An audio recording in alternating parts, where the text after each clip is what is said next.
जय श्री कृष्णा दोस्तों। आज हम सुनने वाले हैं शनिदेव की कथा। शनिदेव की कथा सुनने से आपके ऊपर से दुख और संकट सारे दूर हो जाते हैं और शनिदेव का आशीर्वाद सदैव आप पर बना रहता है। तो चलिए कथा शुरू करते हैं।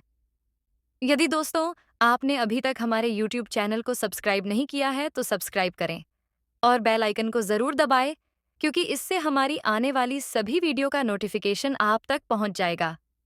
और इस चैनल पर आपको व्रत कथाएं सुनने को मिलेगी, जो आप किसी भी व्रत में सुन सकते हैं और अपने व्रत को साकार बना सकते हैं। तो चलिए कथा शुरू करते हैं। एक समय सभी नवग्रहों सूर्य, चंद्र, मंगल, बुध, बृहस्पति, शुक्र, शनि, राह और केतु में विवाद छिड़ गया कि हम में सबसे बड़ा कौन है। वे सभी आपस में विवाद करने लगे। सबने अपने अपने पक्ष में तर्क प्रस्तुत किए, परंतु किसी निर्णय पर नहीं पहुंच पाए। तब वे देवराज इंद्र के पास निर्णय कराने पहुंचे और इंद्र से कहने लगे, आप देवताओं के राजा हैं, अतः आप ही न्याय करें कि हम सब में शक्ति और प्रभाव में सबसे बड़ा कौन है। इंद्र इससे घबरा गए और इस निर्णय को देने में अपनी असमर्थता जताई। उन्होंने कहा कि इस समय पृथ्वी पर राजा विक्रमादित्य है, जो कि अति बुद्धिमान, न्यायप्रिय और दूसरों के दुखों को हरने वाला राजा है। वे ही इसका निर्णय कर सकते हैं। आप सभी उनके पास जाओ। सभी ग्रह एक साथ राजा विक्रमादित्य के पास पहुंचे और उन्हें अपना विवाद बताया, साथ ही निर्णय करने के लिए कहा। राजा इस समस्या से अति चिंतित हो उठे, क्योंकि वे जानते थे कि जिस किसी को भी छोटा बताया वही कुपित हो उठेगा। अतः राजा सोच विचार में पड़ गए कि मैं किसे बड़ा और किसे छोटा कहूं। तब राजा को एक उपाय सूझा। उन्होंने स्वर्ण, रजत, कांस्य, पीतल, सीसा, रांगा, जस्ता, अभ्रक और लौह से 9 सिंहासन बनवाए और उन्हें इसी क्रम से रख दिए। फिर उन सबसे निवेदन किया कि आप सभी अपने अपने सिंहासन पर स्थान ग्रहण करें। जो अंतिम सिंहासन पर बैठेगा वही सबसे छोटा होगा।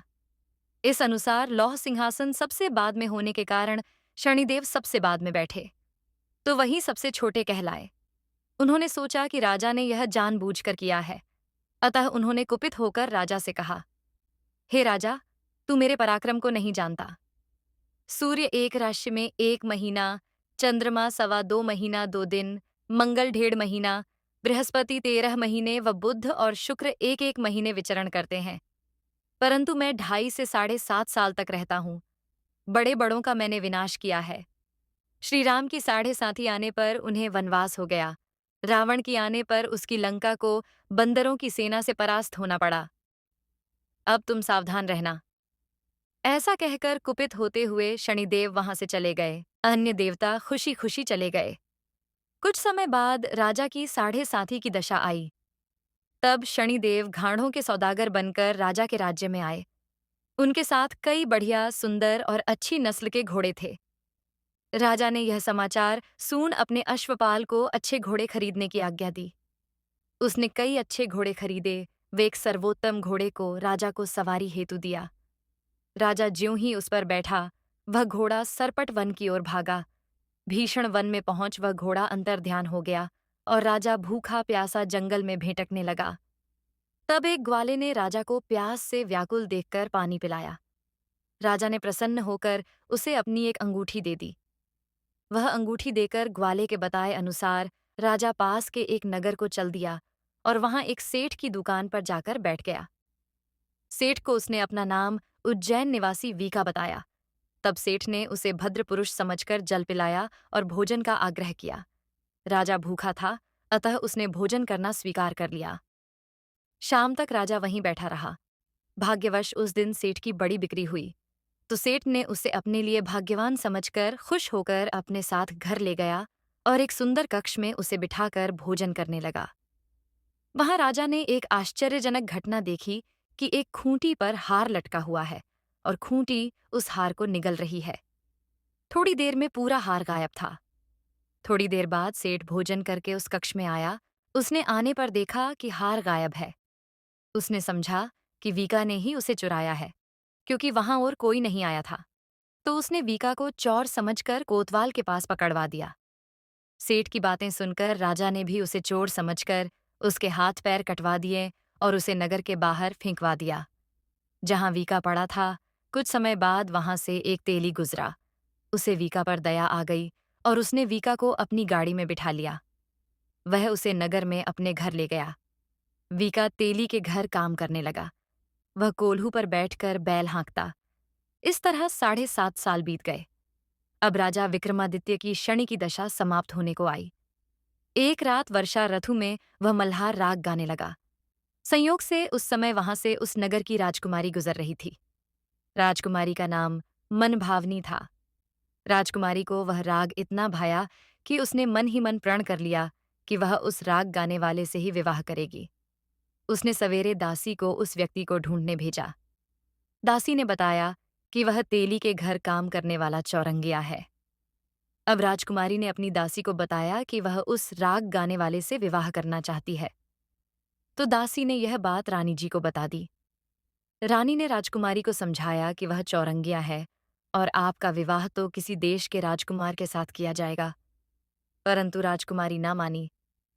अगले ही दिन से उठते ही वह अनशन पर बैठ गई कि विवाह करेगी तो उसी से, नहीं तो प्राण त्याग देगी। राजा ने भी उसे बहुत समझाया, पर भी जब वह नहीं मानी तो राजा ने गुस्सा होते हुए अपनी बेटी से कहा, यदि तेरे भाग्य में ऐसा ही वर लिखा है तो मैं उसी से तेरा विवाह करा देता हूं। राजा ने उस तेली को बुला भेजा और उससे कहा कि तेरे घर में जो चौरंगिया है उसके साथ मैं अपनी कन्या का विवाह करना चाहता है। तेली ने कहा, महाराज, कहाँ आप हमारे राजा और कहाँ मैं एक गरीब तेली। राजा ने कहा, भाग्य के लिखे को कोई नहीं टाल सकता। घबराओ मत, अपने घर जाकर विवाह की तैयारी करो। राजा ने तोरण और वंदनवार लगवाकर अपनी कन्या का विवाह चौरंगिया से कर दिया। रात्रि को जब विक्रमादित्य, चौरंगिया और राजकुमारी दोनों महल में सो रहे थे, तब शनिदेव ने राजा विक्रमादित्य को स्वप्न में कहा, हे राजन, देखा तुमने मुझे छोटा बताकर कितना दुख झेला है। तब राजा ने उनसे क्षमा मांगी तो शनिदेव ने प्रसन्न होकर विक्रमादित्य को पहले जैसा कर दिया। तब राजा ने कहा, हे शनिदेव, मेरी प्रार्थना स्वीकार करो कि जैसा दुख मुझे दिया है ऐसा किसी और को ना दोगे।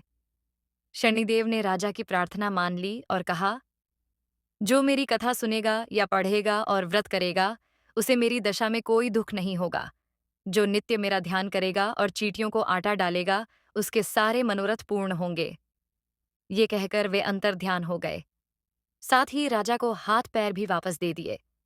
प्रातः आंख खुलने पर राजकुमारी ने देखा तो वह आश्चर्यचकित रह गई और ईश्वर का चमत्कार मानकर पूछने लगी।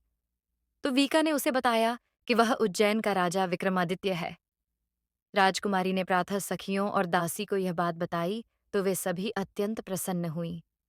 उधर जब सेठ को पता चला कि राजा का दामाद तो वही है जिस पर उसने चोरी का इल्जाम लगाया था, तो वह राजा विक्रमादित्य के पैरों पर गिरकर क्षमा मांगने लगा। सेठ ने कहा, मैंने आप पर हार की चोरी का आरोप लगाया था। अब आप मुझे जो सजा देना चाहो दे सकते हो। राजा ने कहा कि वह तो शनिदेव का कोप था, इसमें किसी का कोई दोष नहीं। सेठ ने फिर भी निवेदन किया कि मुझे शांति तभी मिलेगी जब आप मेरे घर चलकर भोजन करेंगे। सेठ ने अपने घर नाना प्रकार के व्यंजनों से राजा का सत्कार किया। सेठ ने उसी कक्ष में राजा को बिठाया जिसमें पहले बिठाया था। तभी सबने आश्चर्य से देखा कि जो खूंटी हार निगल गई थी वही अब उसे उगल रही थी। भोज समाप्त होने के बाद सेठ ने सोने की बहुत सी मोहरें देकर राजा का धन्यवाद किया और अपनी कन्या श्रौकंवरी से पाणी ग्रहण का निवेदन किया। राजा ने सहर्ष स्वीकार कर लिया। कुछ समय पश्चात राजा अपनी दोनों रानियों मनभावनी और श्रीकंवरी को सभी उपहार सहित लेकर उज्जैन नगरी को चले। वहां पूरे नगरवासियों ने सीमा पर ही बहुत हर्ष और उल्लास से उनका स्वागत किया। सारे नगर में दीपमाला हुई, सबने खुशी मनाई। राजा ने घोषणा की कि मैंने शनिदेव को सबसे छोटा बताया था, जबकि असल में वही सर्वोपरि हैं। तब से सारे राज्य में शनिदेव की पूजा और कथा नियमित होने लगी। सारी प्रजा ने बहुत समय खुशी और आनंद के साथ बिताया। जो कोई शनिदेव की इस कथा को सुनता या पढ़ता है, उसके सारे दुख दूर हो जाते हैं। शनिवार व्रत के दिन इस कथा को अवश्य सुनना और पढ़ना चाहिए। तो इसी प्रकार शनिवार की कथा संपूर्ण हुई। यदि कथा अच्छी लगी हो तो वीडियो को लाइक करो और ऐसी ही कथा सुनने के लिए हमारे YouTube चैनल को सब्सक्राइब करें।